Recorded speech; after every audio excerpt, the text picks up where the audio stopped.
Fala, meu povo, hoje é o quarto episódio da nossa mesa CNX e hoje nós vamos falar sobre um assunto muito sério, um sentimento de abandono que trava, que sabota a percepção do amor de Deus sobre a nossa vida. Então se liga aí, já curte, já comenta e compartilha esse vídeo, porque eu acredito que Deus vai falar muito ao seu coração na palavra de hoje. Chama pra cima! Um tempo atrás eu vi uma pesquisa que me impressionou, uma pesquisa americana. Eles pegaram umas crianças, no ensino fundamental e fizeram uma classificação com relação ao relacionamento deles com os pais e com as mães. E perguntaram se eles se sentiam próximos ou distantes. E aí, fizeram a classificação. 30 anos depois, eles chamaram essas crianças. E todas as crianças que classificaram o relacionamento com o pai distante naquela época, 30 anos depois, 91% dessas crianças tinham desenvolvido 82% tinham desenvolvido algum tipo de doença grave. Aqueles que classificaram o relacionamento com a mãe distante, 30 anos depois, 91% dessas crianças tinham desenvolvido algum tipo de doença grave. As crianças que colocaram que os pais e as mães eram distantes 30 anos passados depois, 100% dessas crianças tinham desenvolvido doenças severas. Aquilo me impressionou. Eu fiquei, cara, que loucura, como que o relacionamento entre pai e mãe e filho, ele impacta não só na saúde emocional, mas impacta diretamente na saúde espiritual e também, parece não ter tanta conexão, mas impacta na saúde física de uma pessoa. Então, um relacionamento próximo de pai e mãe dessa célula máter, que é a sociedade, a gente sabe que é a célula máter da sociedade, que é a família, uma família bem estruturada, ela não só dá destino profético, emocional, mas destino físico também para as pessoas, e isso é muito importante para que a gente possa entender o valor que a gente constrói dentro dos nossos lares. Então, no episódio de hoje, a gente precisa falar um pouco sobre essa distância. Porque a gente está falando aqui de distância, mas existe também um sentimento de abandono também. E falar do sentimento de abandono no Brasil não é algo muito longe, não. A BGE diz que aproximadamente, acho que foi em 2018, 30% das pessoas não têm registrado o nome do pai no RG. Então já está falando de uma alienação, um abandono mesmo. E a gente precisa, óbvio que nem todo mundo vai passar por esse sentimento de abandono porque tem um pai distante. Mas muitas vezes, tendo o pai e a mãe próximos, ainda se sentem abandonados. E pior, tendo o pai e a mãe próximos, ainda se sentem abandonados numa situação, por exemplo, por Deus. Então a gente precisa entender um pouco sobre esse link desse sentimento de abandono no nosso relacionamento com Deus, porque pesquisas também falam, estudos científicos falam que a forma como nós relacionamos com nossos pais, isso vai ser a projeção de como nós nos relacionamos com Deus. Então a gente precisa ter bem claro como funciona o nosso relacionamento familiar, porque isso vai impactar diretamente o nosso relacionamento com Deus. Se a gente tem um relacionamento familiar distante, obviamente o relacionamento com Deus vai ter que passar por processos de cura para ser um relacionamento próximo. Se a gente tem um relacionamento próximo, a gente não vai ter a dor de um processo de restauração e de cura. Porque, querendo ou não, toda restauração ela dói na alma da gente, Então, a gente não vai ter. Por quê? Porque a gente veio de um berço bem tratado, que veio apontar mesmo um relacionamento próximo com Deus. Como que a gente pode analisar isso biblicamente? Lucas capítulo 15, verso 28 e 29, o capítulo 15 todo já fala da relação de Deus com os filhos dele, Tá lá, Jesus conta a parábola do filho pródigo, e é natural, e até mais teológico falar do filho pródigo, o filho que foi, saiu e gastou os recursos do pai. Mas nesse capítulo inteiro tem 2 versículos muito, muito pontuais sobre o filho que ficou. E a declaração do filho que ficou foi assim: cara, esse cara está voltando, o senhor está aceitando ele, o senhor deu tudo para ele, ele foi, gastou tudo do jeito que ele quis, e agora ele está voltando, e para mim, que trabalhei para o senhor esses anos todos, o senhor nunca me deu um cabrito para celebrar. E o pai fala: meu filho, tudo é seu, é você que não percebeu que tudo era seu. Isso revela pra gente, né, uma mentalidade de escravo, não uma mentalidade de filho, né? Um sentimento de abandono, ainda que estejamos na casa do Pai. E isso é algo que precisa ser muito pontuado dentro das igrejas, porque a gente preocupa muito mais com quem sai do que quem fica com esse coração. Porque quem sai e volta, ele ainda que tenha desenvolvido um coração de filho, né, ou até mesmo um sentimento de não pertencimento, porque o filho pródigo diz assim: eu vou voltar para a casa do pai para que o pai me trate pelo menos como um empregado.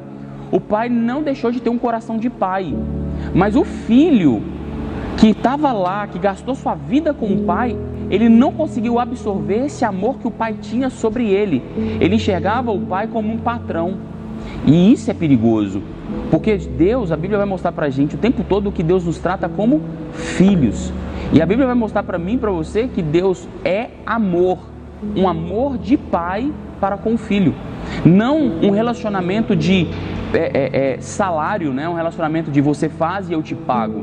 Mas infelizmente é esse sentimento de abandono que traduz esse sentimento meritocrático de Deus. Tipo, Deus só me ama porque eu faço algo por Ele, e isso é uma mentira deslavada. Então eu acredito que a gente tem que descortinar mesmo esse sentimento dentro de nós, para que a gente absorva esse amor que Deus tem sobre a nossa vida de verdade, para que a gente consiga perceber esse amor de Deus, para que a gente não fique dentro da casa de Deus, né, se sentindo um escravo, se sentindo cansado, não se sentindo no direito de desfrutar da presença do Pai, porque eu tenho que fazer algo, e ainda que seja pesado, eu vou continuar fazendo, e continuar fazendo, e continuar fazendo, porque senão Deus não vai me aprovar, Deus não vai me amar, Deus não vai me aceitar.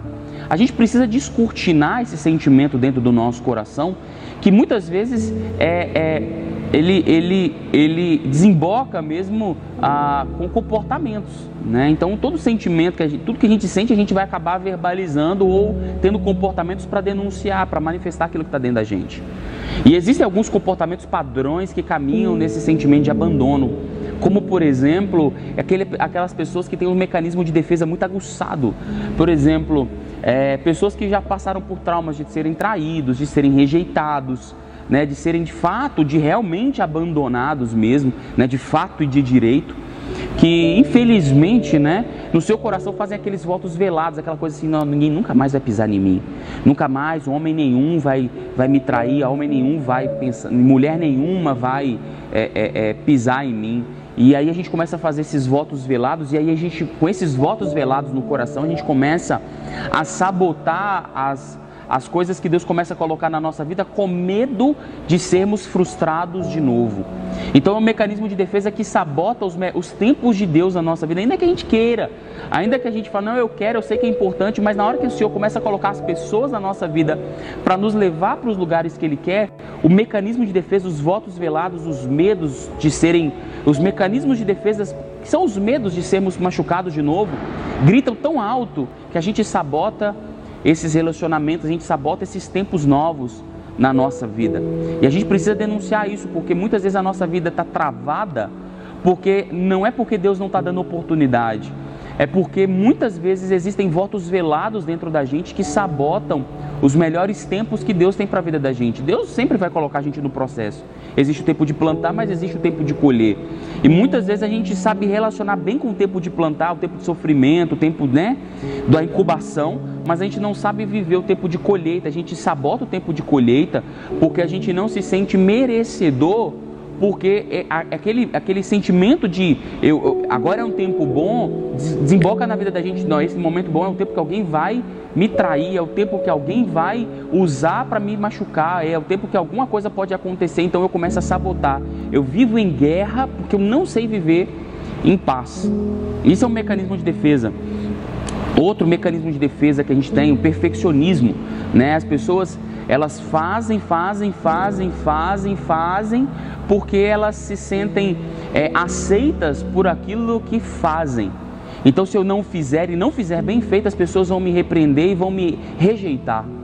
Quando na verdade a gente sabe que a gente nunca vai ser perfeito, mas a gente desenvolve aquela questão e a gente começa a lutar e se culpar e se oprimir porque a gente não é perfeito, porque a gente não consegue dar para aquela pessoa aquilo que a gente acha que a gente tem que dar. E a gente começa a se sufocar. E principalmente um outro mecanismo muito perigoso é o fato de não saber dizer não para as pessoas. Então, além de você querer ser perfeito, a gente não sabe dizer não para aquelas pessoas. Porque se eu disser não, a pessoa vai me rejeitar e eu não sei lidar com a rejeição de alguém que eu digo não. Então eu digo sim, me sobrecarrego, né? Eu assumo responsabilidades que não são minhas, eu entro em papéis que não são meus, para que as pessoas digam, você é um cara legal.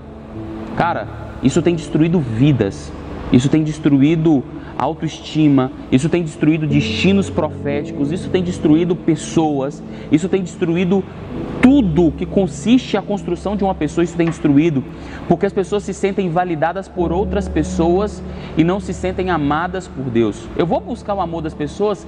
Sim, mas ela não vai ser a baliza da minha vida. A baliza da minha vida vai ser entender que Deus me ama e Deus está comigo o tempo inteiro, e ainda que as pessoas me rejeitem, se o Senhor me aprova, está tudo bem. Se as pessoas dissem não, mas o Senhor diz sim, para mim tudo bem. O que eu não posso é desincronizar o sim com Deus. Porque aí Jesus diz, né? Aquele que seja o seu sim, sim, e o seu não, não. Porque o que passa disso é do maligno. Às vezes Deus está dizendo sim e as pessoas dizendo não. E aí a gente quer sincronizar isso. Não, Deus, deixa eu dar um jeito nisso. Ou então Deus está dizendo não, mas as pessoas dizendo sim. Porque tipo, é legal, é bom, você vai ganhar com isso. E aí Deus está dizendo não. Então o não de Deus com o sim das pessoas, eu começo a negociar. Isso é do maligno, porque para Deus é não, ou para Deus é sim, depende do momento, depende daquilo que Deus tem para a sua vida. A gente precisa ter muita clareza nisso, que a gente não pode se mover pela perspectiva da validação das pessoas. Eu não posso querer que as pessoas me aplaudam antes de ter o respeito de Deus. Se eu não tiver o respeito de Deus, ainda que as pessoas me aplaudam, eu não fiz nada daquilo que é eterno. Eu posso fazer aquilo que é terreno e passageiro, aquilo que a Bíblia diz que a traça come. Porém, o céu não respeita quem é aplaudido por homens. O céu respeita quem recebe a aprovação de Deus. Por quê? Por que isso acontece?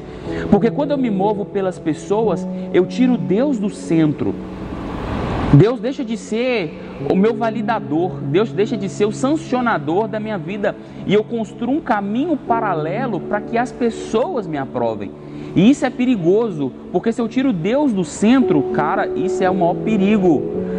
Tem gente que está fazendo coisas em nome de Deus, mas para suprir a carência do seu próprio coração, porque Deus já saiu do centro. Porque não importa se Deus disser sim ou não, o que importa é se tiver aplauso. Então isso Deus está sinalizando, cara, se você está se movendo para suprir suas carências, você não está em mim e eu não estou em você. Ainda que tenha um, ou ainda que tenha 1 milhão, que Deus seja o centro da minha vida. Ainda que tenha 10 mil e ainda que não tenha ninguém, que Deus seja o centro da direção da minha vida, que a minha vida converja em agradar o nome do Senhor e não as pessoas. As pessoas vão ser uma consequência do meu bom relacionamento e da minha aprovação de Deus. Quando Deus me diz sim e Deus me respeita, né? Os céus me respeitam, então Deus vai trazer as pessoas para que os meus sim flua na vida das pessoas. O problema é que as pessoas querem buscar o caminho inverso, eles querem trazer as plateias para que Deus aprove. Olha Deus, olha o tanto de gente, olha o tanto de coisa que eu consegui, olha o tanto de resultado que eu dou, e Deus muitas vezes está dizendo, mas não é isso que eu tenho para você.